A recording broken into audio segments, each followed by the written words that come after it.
Y esta palabra le titulé 2025 años de transmisión de la verdad. Diga conmigo, 2025 años de transmisión de la verdad.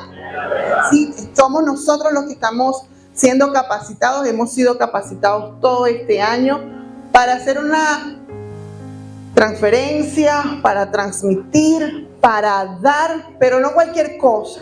Vamos a dar la verdad, no nuestra opinión, no lo que a mí me parece, no mi experiencia espiritual, porque pueden ser muy buenas, poderosas, profundas, pero hay una verdad y esa verdad está plasmada en la palabra. Esa verdad es Cristo, Él es la verdad, Él es la vida. Pero ¿cómo vamos a transferir eso? ¿Cómo vamos a hacer este trabajo? Porque somos muchos en el mundo, ¿verdad? Y no vamos a estar como va a decir esta palabra, pero no lo somos, pero como loquitos, hablando desesperadamente, esta es la verdad, esta es la verdad, esta es la verdad, porque así no va a ser efectivo el trabajo. Hay algo que estaba leyendo y que es importante conocerlo. Yo sé que muchos lo han escuchado, pero conocerlo, lo que es la transmisión de generación a generación. Y ayer estuvimos en un compartir, en una reunión del departamento de protocolo, espectacular, ¿verdad? Pero hubo algo que me llamó la atención y una de las hermanas que estábamos allí en la mesa comiendo dice, mi mamá hacía las hallacas el 24 de diciembre. Y toda la familia, desde el más chiquitico hasta el más grande, picaba el cebollín, picaba, usted sabe, ¿no? Todos los ingredientes. Y ahora lo hago yo con mis nietos y mi nieto hace esto. Y yo, claro, yo vengo macerando la palabra, estudiando, leyendo. Y digo, qué tremendo, porque es la única forma de que haya una transmisión de una información, es a través de las generaciones.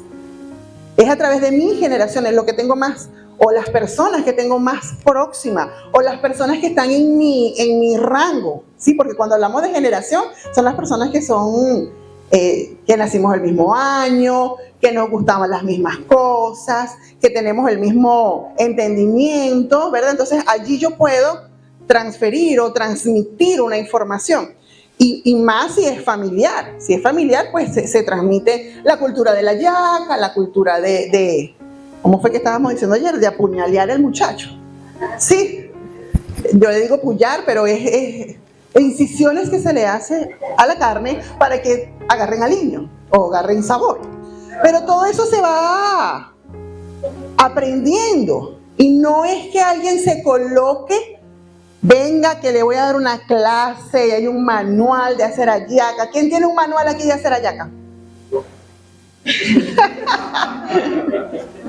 Pero me imagino que escrito por usted mismo. Exacto, porque es que las informaciones se transmiten de generación en generación o de generación a generación de esta forma. Primero, de una forma oral, hablando. ¿Sí? Esa reunión que tuvimos anoche, la hermana decía, mi abuela lo hacía, mi mamá lo hacía, y estaba el nieto de la hermana, y yo sé que el nieto estaba pila. Y yo sé que en algún momento de la vida del nieto le va a decir a la esposa, cuando tenga esposa, si Cristo no ha venido por su iglesia, mi abuela con mi bisabuela, y le va a echar el cuento, porque la primera forma de transmitir una información es hablada. Sí, contada, relatada. Ay, porque es que a quién no le gusta sentarse a escuchar los cuentos, no de la gente, de antes. Cuando salíamos en Caracas, yo no sé quién se recuerda que había un autobús que salía de la UD4, que tenía unos torniquetes ¿quién se acuerda de eso? Esa es mi generación, y un poquito más atrás, ¿verdad? Entonces cuando uno cuenta esas cosas, las generaciones siguientes dicen, un autobús con un torniquete, y contaba cuántas personas se montaban en el autobús, y es como que, ¿qué? Pero, ¿cómo saben ellos eso? Porque uno lo habla, igual que cuando uno dice, no, que el teléfono monedero, ¿cuántos usaron teléfono monedero? Y se estaba acabando el tiempo y le metías otro fuerte. ¿Se sabe lo que es fuerte? Todavía no es fuerte. Mediecito. Bueno, el pastor es más. Mediecito. eso no lo sabe la generación, pero ¿cómo no lo vivió? Pero ¿cómo lo sabe o cómo lo entiende? Porque hay alguien que la está transmitiendo, la está narrando, la está contando. No como una teoría para enseñar el sistema, cómo funcionaba y usted. No, sino simplemente son. Amén. Son historias, son anécdotas que se van transmitiendo. Esa es una forma de cómo transmitir una información oralmente. Otra forma es por la observación. Porque desde que uno está pequeño, uno está viendo cómo se hacen las cosas. Muchos aprendemos cuando vemos. Muchos aprendemos cuando vemos la receta ahí en vivo y en directo. O cuando se está cociendo ahí en vivo y en directo. O cuando se están haciendo las cosas. Muchos aprendemos es viendo. Porque tenemos diferentes formas de captar la enseñanza. Pero esa es una forma también de transmitir o transferir una enseñanza, viendo. Como estamos en Navidad, pues estoy hablando de esta cultura venezolana navideña. ¿Quién le enseñó teóricamente un manual de que el 24, el 31, la gente se pone bonita para sentarse en la sala? Tú ves que todo el mundo se mete a echarse un baño, tipo 7, se arregla, se viste, se maquilla y se sienta en la sala. Y somos felices. ¿Quién enseñó eso? Observando que siempre se ha hecho, que se pasa bien y se ve, porque es una forma de... Nadie se sienta a dar una clase. Mire, cuando llegue el 24, usted va a venir a tal hora, te vas a vestir. No se da una clase. Amén. Se da, es una enseñanza y estamos, o se está haciendo una acción y hay alguien que nos está observando. Y eso sucede con todo, con todo. Los que somos observadores, usted va aprendiendo. Yo me acuerdo que se hacía así. Yo me acuerdo que se hacía así. Yo me acuerdo que esa persona se paraba así y comía así. Yo no sé, los que son observadores, por ahí es una forma de transmisión. Pero hay otra forma de transmisión que es la práctica. Porque usted puede escuchar, puedes ver, pero si no realizas, no sabes si aprendiste o no se sabe si esa cultura, tradición o enseñanza se pasó. Y esta mañana le decía a mi esposo, aunque nosotros vemos al pastor que es bastante serio, es uno de los más chistosos, se puede decir, o echador de broma dentro de del núcleo familiar. Y así son nuestros hijos. Pero ayer uno de los morochos hizo algo que yo dije, qué increíble el papá. Qué increíble. Una cosa que serio, porque no deja de ser serio, pero una cosa chistosa que tú dices, qué locura. Para más información, en privado. Pero de la oralidad a la observación viene la práctica. Y así se transmite una cultura, se transmite una información, se transmiten hábitos, se transmiten forma de ser, porque es algo que se está viendo y que la gente está aprendiendo. Pero hay algo que es más tremendo, que ni siquiera se ve, que es molecular, que es el ADN. Y yo sé que también usted ha escuchado de esto, que es algo que es una molécula, la molécula más pequeña, que es el ADN, que es el ácido, ayúdenme por favor a pronunciar esta palabra.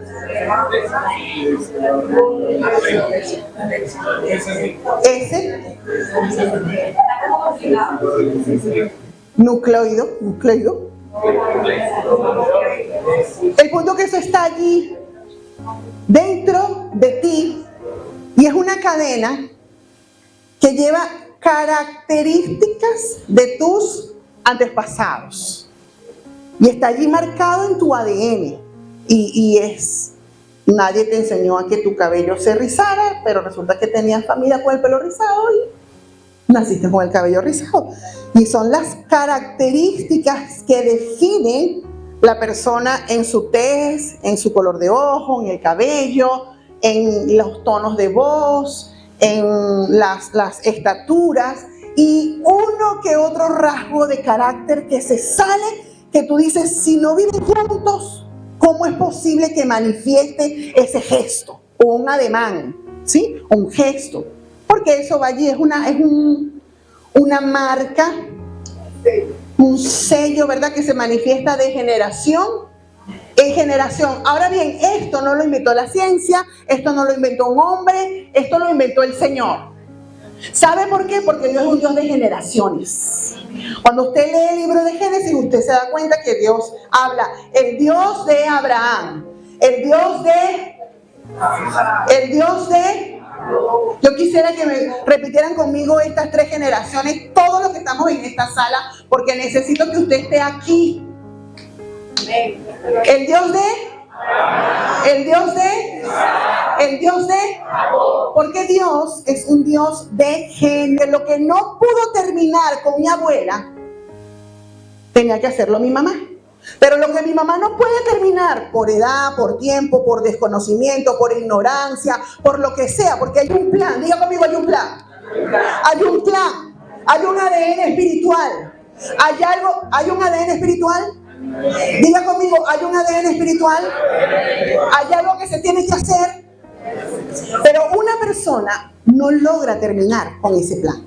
Entonces Dios, que es muy inteligente y muy creativo, se hizo la familia y colocó generaciones. Entonces dice Dios, si no lo terminó con Abraham, aunque a Abraham le di la promesa, pero si no lo termino con Abraham, lo voy a seguir haciendo con Jacob. Pero si se me acabara la vida de Jacob, Isaac, y se equivocara, y se saliera del propósito, tengo todavía otra generación. Pero si no, tengo otra generación, porque Dios es Dios de generaciones. Así que alégrate y conténtate, porque si Cristo aún no ha venido, hay cosas que van a suceder. Quizás no las veamos nosotros, pero las van a ver mis hijos. Yo creo que mis hijos van a ver cosas que Dios ha prometido. Yo lo voy a volver a decir. Yo creo que mis nietos, no teniéndolo, yo estoy hablando si Cristo no ha venido, pero yo creo que mis nietos van a vivir cosas que Dios nos prometió a nosotros. ¿Por qué? Porque Dios es un Dios de generaciones. Pero aquí está el punto, la transmisión de una verdad. Porque yo estoy hablando de ejemplos básicos, cultura, tradición, una yaca, un muchacho o un asado. Fiesta de 24. Pero ¿qué pasa con la transmisión de la verdad? ¿Qué pasa con nuestra transmisión de lo que está en la palabra? ¿Qué estás pasando de generación en generación? ¿Qué estás tolerando en tu generación? Que la próxima generación está oyéndolo, lo está viendo y muy probablemente lo va a practicar. ¿A dónde te estás basando para realizar tu vida, tu sueño? ¿Cuál es tu sustento? ¿Cuál es tu piso para vivir la vida que tienes ahorita? Y a eso voy y quiero hablar en el libro de Génesis. Un buen rato nos vamos a ir a Génesis y voy a hablar de Noé puntual, de algunas cosas que quiero destacar de Noé. Y el primer texto que vamos a leer está en el capítulo 5, versículo 29. ¿Sí? ¿Lo tenemos? 5:29. Dice así: y llamó su nombre Noé, diciendo: Este nos aliviará de nuestras obras y del trabajo de nuestras manos, a causa de la tierra que Jehová maldijo. Esto que acabamos de leer lo está diciendo el papá de Noé. Y está dándole una palabra profética a Noé. O está dirigiendo a la familia, su familia, a través de esta palabra. Y aún no había pasado lo del diluvio. Pero ya Dios comienza a hablar de generaciones en generaciones.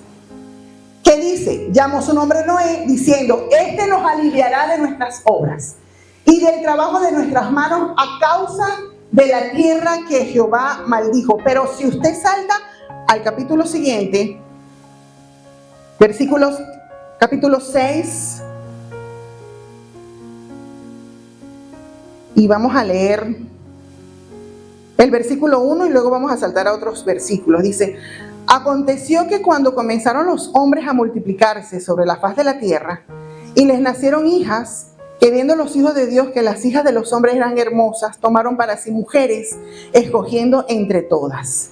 Y dijo Jehová: no contenderá mi espíritu con el hombre para siempre, porque ciertamente él es carne, mas serán sus días 120 años. Y habían gigantes en la tierra en aquellos días, y también después que se llegaron los hijos de Dios a las hijas de los hombres, y les engendraron hijos. Estos fueron los valientes que desde la antigüedad fueron varones renombrados o de renombre. Versículo 5 dice: y vio Jehová que la maldad de los hombres era mucha. ¿Cómo era? Mucha en la tierra, y que todo designio de los pensamientos del corazón de ellos era de continuo solamente mal. Y se arrepintió Jehová de haber hecho al hombre en la tierra, y le dolió en su corazón. Y dijo Jehová: raeré sobre la faz de la tierra a los hombres que he creado, desde el hombre hasta la bestia y hasta el reptil y las aves del cielo, pues me arrepiento de haberlos hecho. Pero dice el versículo 8: pero Noé halló gracia ante los ojos de Jehová. Versículo 9: estas son las generaciones de Noé. Noé, varón justo, era. ¿Cómo era? Perfecto. ¿Perfecto en dónde? En sus generaciones. Y con Dios caminó Noé y engendró, y bueno, ahí sale toda su descendencia. Pero quiero destacar que había un caos en la tierra. Dice la palabra que el pensamiento del hombre era continuamente hacer lo malo, hacer lo malo, hacer lo malo. Pero había un hombre justo, recto y que halló gracia entre las generaciones. Y me gusta esto porque nosotros somos, aquí la congregación, habemos hermanos de diferentes edades, de diferentes años de nacimiento, y que podemos ser justos y rectos entre nuestras generaciones. Porque el que es justo y recto dentro de su generación, alguien te va a ver y alguien va a querer parecerse a ti. Si tienes estas cualidades, Dios destacó estas cualidades. La palabra destaca estas cualidades de Noé. Dice primero que todo estaba terrible, porque Dios conoce hasta los pensamientos, ¿verdad? Conoce nuestras intenciones y los pensamientos. Los pensamientos del hombre estaban echados a perder, todo el mundo quería hacer mal. Pero había uno que pensaba lo bueno. Qué bueno que había uno que pensaba lo bueno. Qué bueno que tú puedes pensar lo bueno en medio de muchas generaciones. Y dice la palabra que Noé halló un favor especial. Noé tenía un favor especial, era agraciado. Yo sé que mucha gente que nos ve, aunque seamos como seamos, porque tenemos al Señor y tenemos al Espíritu Santo, yo sé que mucha gente cuando nos ve dice: uy, esa persona tiene como algo. ¿No le ha pasado? En estos días, nosotros tenemos un año en el edificio donde estamos viviendo, no tenemos más, un año y unos meses. Y no sé cuál de mis hijas estaba en el ascensor, y una vecina, que tampoco sé quién es porque no conozco a todos los vecinos de aquí, le dijo: ay, usted es hija de los pastores. Y pues tampoco sabemos, ella le dijo sí. Ay, sí, su familia es bella. Siempre andan bellos, ¿no? Fue algo así, por allá adentro que me den la choleta.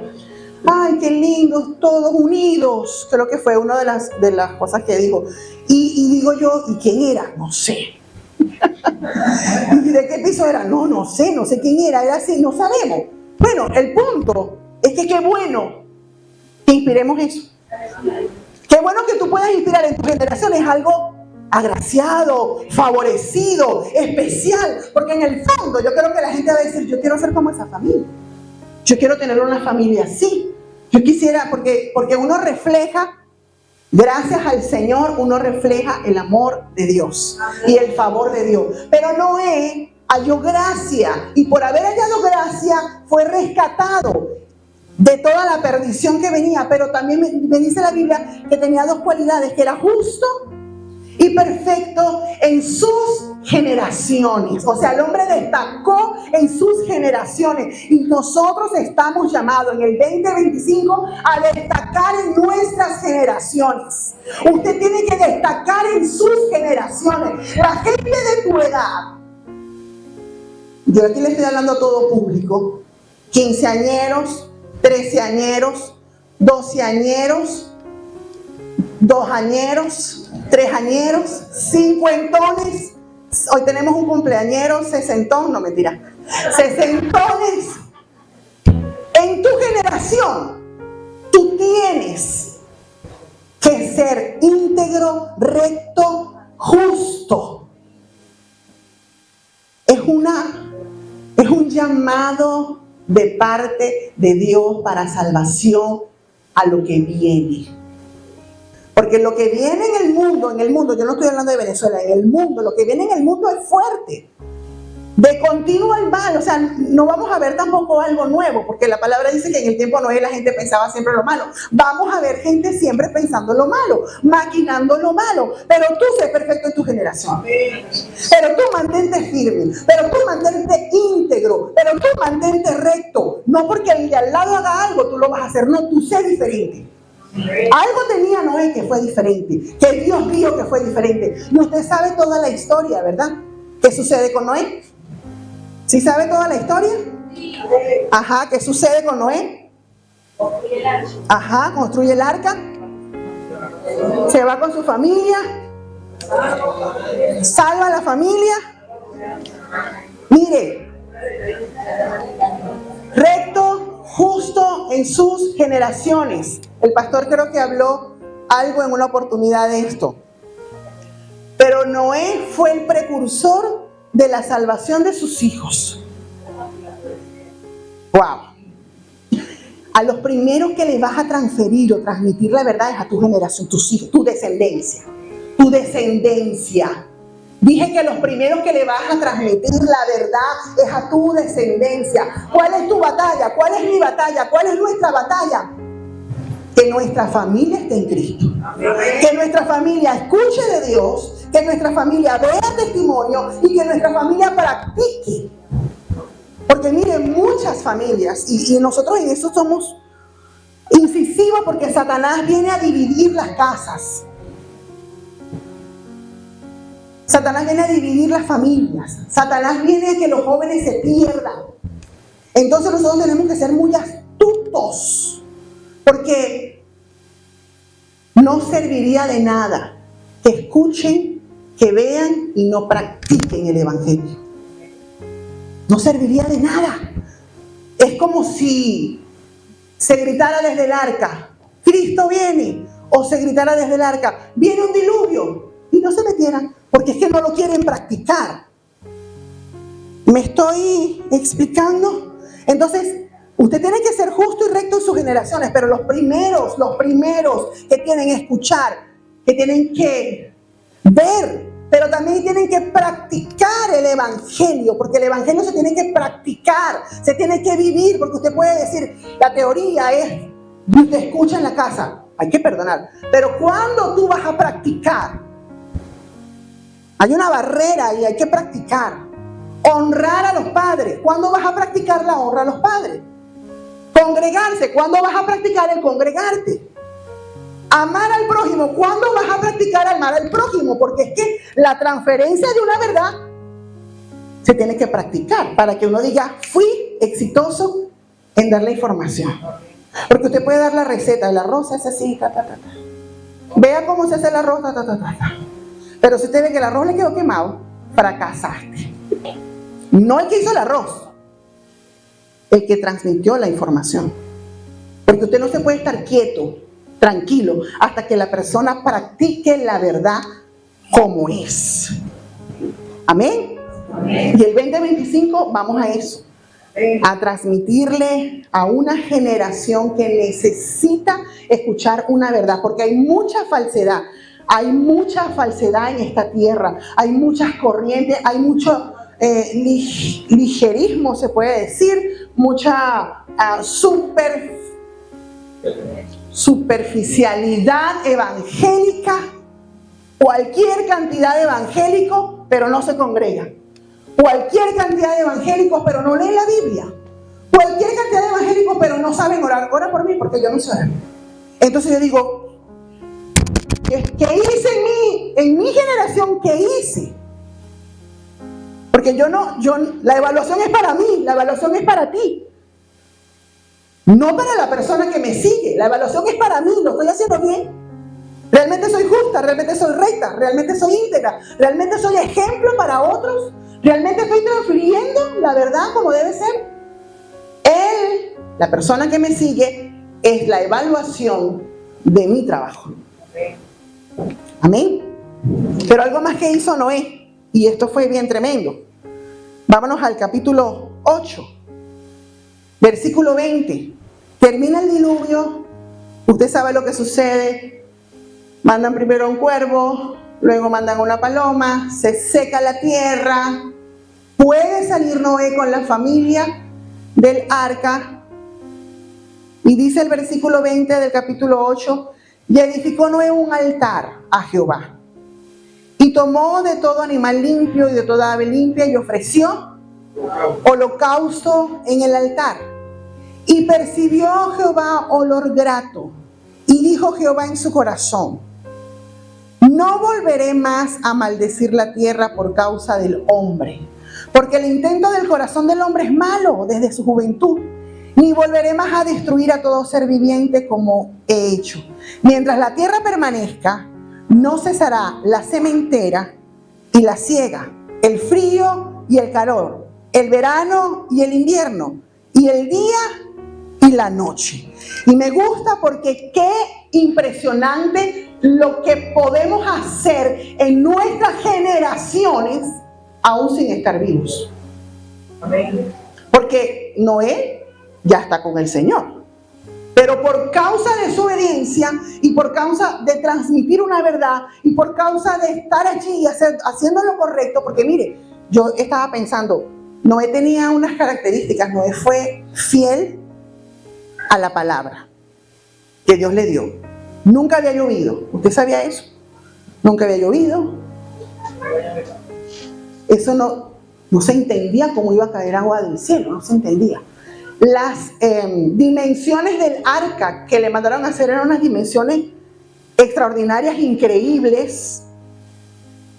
No sabemos cuánto tiempo pudo haber durado este hombre haciéndolo, pero yo sí sé que en la mañana se levantaba y decía, tengo que seguir con el plan de Dios. Amén. ¿Cuándo va a llover? No sé, pero tengo que seguir con el plan de Dios. Y eso me habla de perseverar. Eso me habla de fidelidad. Eso me habla de persistir. Eso me habla de no... ¿Usted se imagina que no hubiese dicho, ay no, yo estoy como depre? Sí, porque esas son nuestras expresiones. Uy, no, estoy cansado de esta gente, de verdad. Yo ya no voy a decir, porque esta es otra de las expresiones que nosotros, o acciones que nosotros tomamos. Yo ya no voy a decir nada. Que cada quien tome su camino, que cada quien se salve. ¿Usted se imagina que Noé hubiese desistido de esa forma? Y hablando como hombre, ¿no? Porque Dios no desiste nunca. Pero hablando como hombre, ¿qué me está enseñando Noé? Aparte de que era justo, recto, íntegro, perfecto, halló gracia. Uy, un hombre persistente que caminaba con Dios, un hombre fiel a la palabra, un hombre que quién sabe cómo tendría las manos, de dónde sacaría la madera, cómo transportaría todo lo que tuvo que hacer para poder construir todo el arca, pero el hombre no se cansó ni se dio por vencido hasta que comenzaron a caer las primeras gotitas que yo no sé, yo creo que el hombre diría, ¿qué es esto? ¿Cómo está pasando esto? ¿Qué está pasando? Pero gracias a la persistencia, al plan, porque uno tiene que persistir en el plan de Dios. No te salgas del plan de Dios. Así Dios te diga, construye un arca que nunca ha llovido, pero que va a llover, no sabes qué. Así Dios te diga, es así, es asado, tú no entiendas o nunca lo hayas visto, no te salgas del plan de Dios. Porque hay una generación que tú vas a estar marcando. Hay una generación que quedó marcada por causa de la obediencia de Noé. Dice Dios que el altar que levantó Noé le llegó de grato olor y dijo, esto está tan bueno, este corazón está tan bueno, esto huele tan bien que más nunca voy a maldecir la tierra. Y así ha sido, porque Dios no miente. Y ha pasado el tiempo y así ha sido. Pero sucede algo con Noé. Sigo leyendo, estamos ahora en el versículo 9. ¿Sí? Capítulo 9, versículo 1 dice, bendijo Dios a Noé, a sus hijos, y les dijo, fructificad y multiplicaos y llenad la tierra. La misma instrucción que le dio a Adán y a Eva en el momento que fueron creados, porque la tierra había quedado toda vacía. Entonces le da una instrucción, vamos a multiplicarnos, vamos a hacer generaciones. ¿Por qué? Porque no me va a alcanzar la vida de Noé para terminar de hacer lo que tengo que hacer en la tierra. Así que Noé, ponte a hacer, muchacho. Ten hijos, tenga nietos, tenga familia. Jóvenes, tengan familia. Los jóvenes no dicen amén, solamente las personas mayores dicen amén. ¡Qué tremendo! Jóvenes, ¿dónde están los jóvenes de esta casa? Uy, no, convénzame, por favor. ¿Dónde están los jóvenes de esta casa? Me sigue levantando la mano la tercera edad.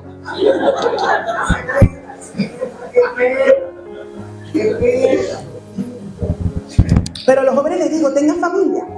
El plan de Dios es que algo de ti se transfiera a las próximas generaciones.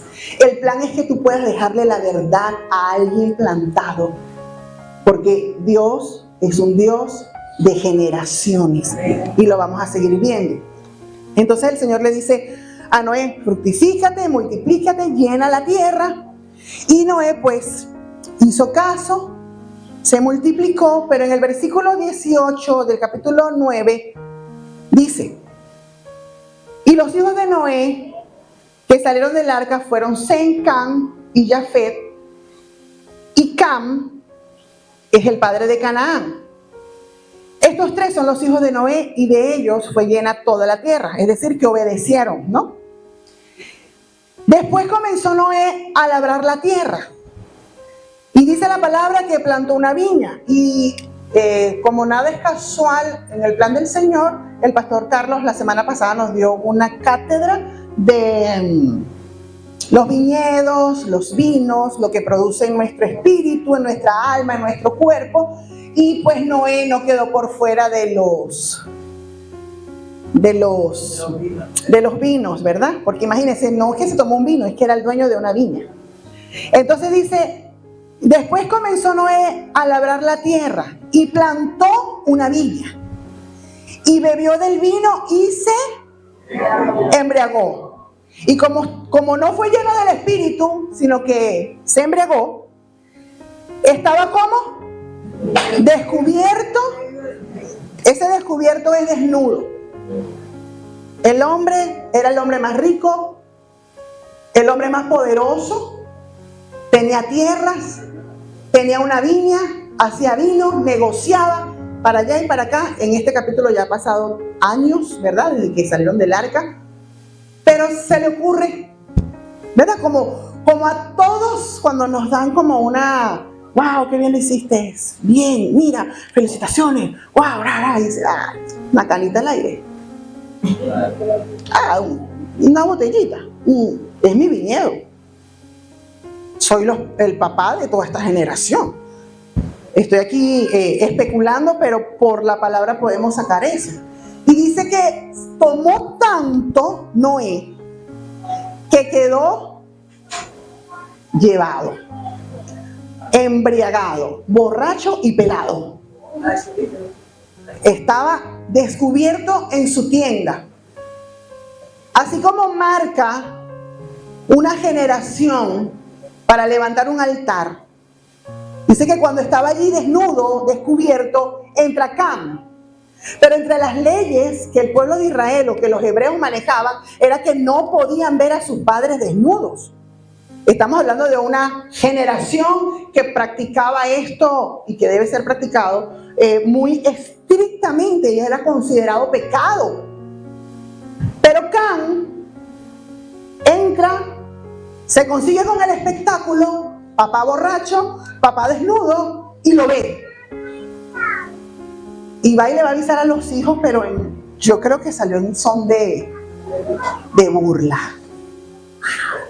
El viejo se tomó todo, cayó, está listo.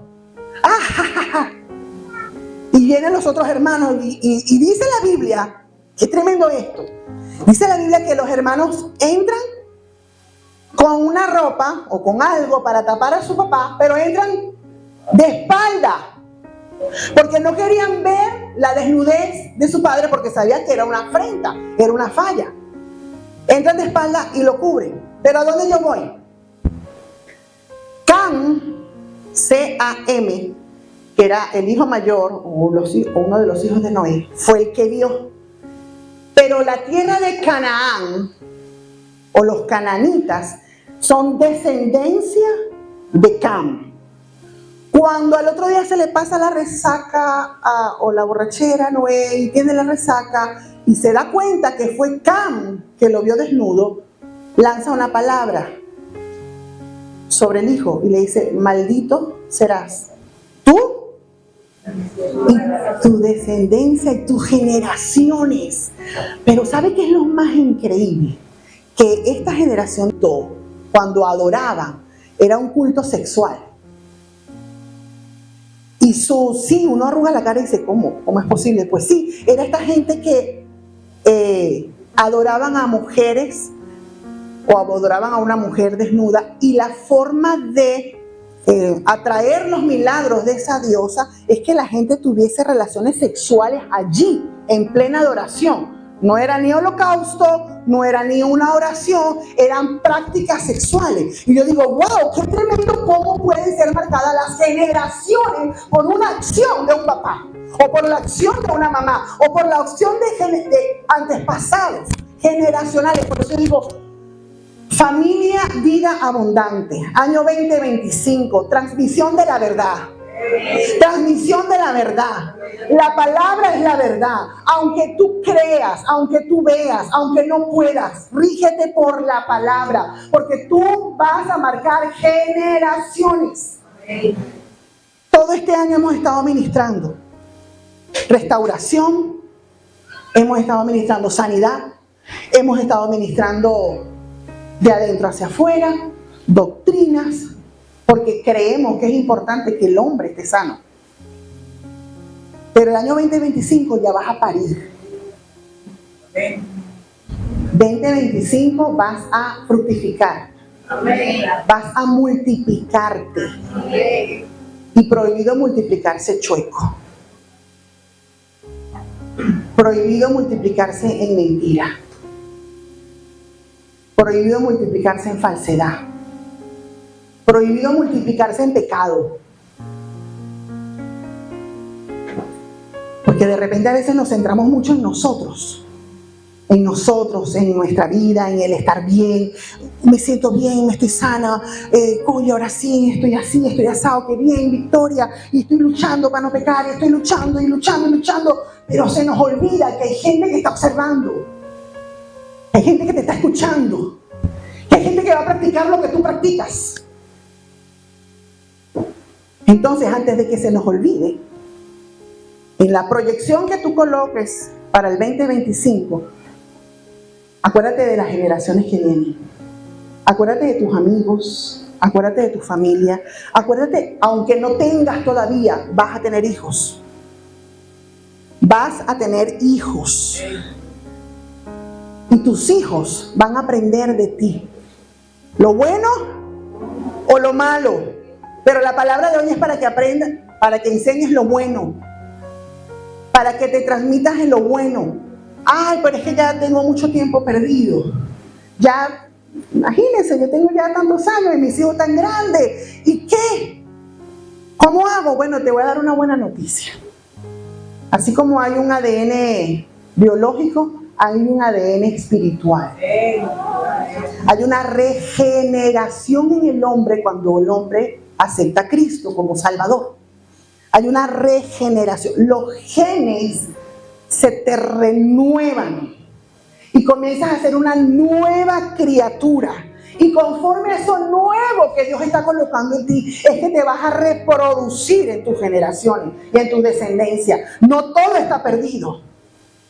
Dije, no todo está perdido. Dios es un Dios de generaciones. Dios es un Dios de misericordia. Todas las mañanas Dios renueva misericordia para con nosotros, para hacerlo bien. Año 2025 me propongo hacerlo mejor. Me propongo a transmitir una verdad. El otro día yo se lo digo a ustedes. Creo que le miren una predica. Exhorte con la palabra. Enseñe con la palabra. No enseñe con rabia, no enseñe con frustración, porque la rabia, la frustración se va, pero la palabra queda para siempre, permanece para siempre. Entonces, en el año 2025, como punto de sueño, de proyección, voy a transferir una verdad a toda mi generación, a todos mis amigos. Y así usted diga, pero es que mis panas son duros, yo. Eso en que uno le hable, a veces no hay que hablar tanto, a veces hay que practicar el evangelio. Practica el evangelio, vive el evangelio, invítalo a tu casa, vive el evangelio, sal con ellos, abstente de decir una grosería, abstente de burlarte, porque el venezolano es muy dado a la burla, ¿verdad? Abstente, sé diferente. Eso va a marcar, eso te va a hacer diferente. Y te voy a dar una estrategia más y con esto vamos a cerrar. Vámonos al libro de Efesios, porque te hablé de Noé, cómo marcó una generación. Sus generaciones lo vieron así, pero con el hijo no le fue tan bien. Sin embargo, ahorita nosotros estamos bajo la gracia. Amén. Y tenemos oportunidad todos los días de hacerlo bien, de hacerlo perfecto para el Señor. Pero en el libro de Efesios, todo el libro de Efesios, son 6 capítulos, todo el libro de Efesios describe una iglesia gloriosa. O la gloria que está destinada para una iglesia. Y describe la forma como los feligreses o los cristianos, los creyentes, deben comportarse. Y hay cualquier cantidad de recomendaciones espirituales, hay recomendaciones de carácter, de comportamiento, hay muchas recomendaciones, pero el capítulo 6 termina con algo bien importante y quiero que lo leamos juntos.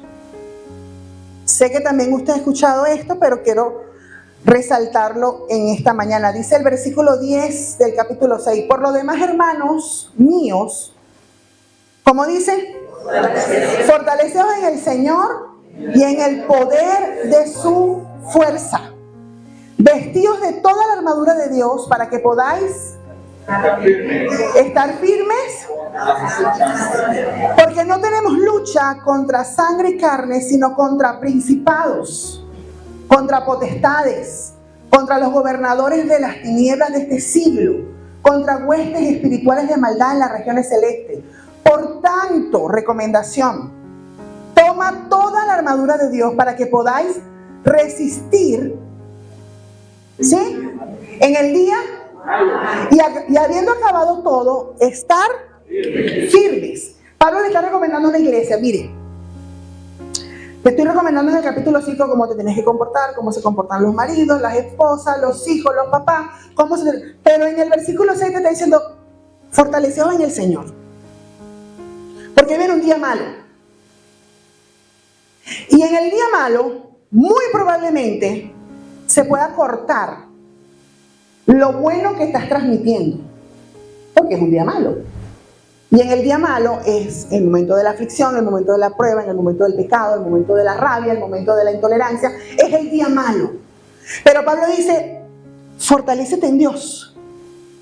Y yo le digo en esta mañana, iglesia del Señor, fortalécete en Dios y en el poder de su fuerza. Esto es un juego de palabras, pero dándole toda atribución que solo no podemos y que con Dios todo lo vamos a poder. Porque en su fuerza es que podemos hacer todas las cosas. En su fuerza es que nos podemos abstener de lo malo. En su fuerza es que podemos realizar lo bueno y transmitir lo bueno. Es en sus fuerzas.